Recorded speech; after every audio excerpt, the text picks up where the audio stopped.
Bombay, luy ahos o kanon. Of course, ang kanon guys, di gina na ako mawala. Niya na ako gi-add karon sa akong dish, my morning dish additional. So yan na ako ni guys. Kaya nag-try naman gumig-inom ani og kuan, kana bitang dried kani hibiscus. So nag-inom naman lang kog laya, nakakita naman lang jud ko og presko, musuway ko kaon ani. Niya ato bakapan og kuan, galunggo nga tinapa. Spirit, amen. Bless us, O Lord, and this thy gifts which are about to receive from thy bounty, through Christ our Lord. Amen. Father, Son, Holy Spirit. Bombay. Bombay.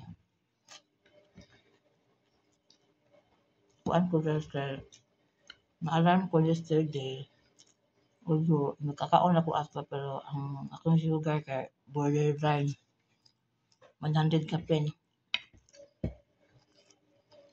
So, karong buntag, nakuha ko 93. So, di ka po makumpensaan kay. So, akong pangidaron nga, 53. Malanin 54 pohon. Blessed na kayo ko nga akong BP kay okay lang. Ang pinganan gapon. So, one of the culprit nga mataas ato ang mga lab test. Number 1 is the pagkaon. Yeah, 1 kani mga high carbohydrates nga mga pagkaon. Processed foods, mga instant nga pagkaon, daghan sa mga sodium.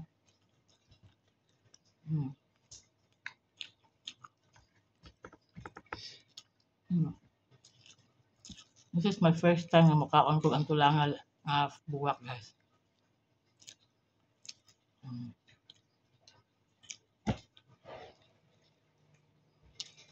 Ako na yun yung hugasan, ako yun yung bulubok, kiki din ang mga kuan-kuan.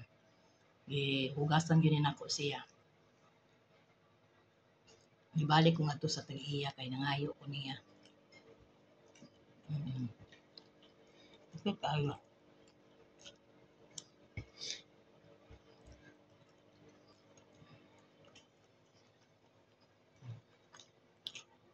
Karon kasi ako lang di half cup.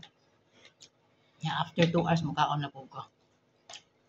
So siya akong daghanon dayon. Hindi pa mahal. Musut up po na akong sugar siguro. Siyempre, kanon ba ya?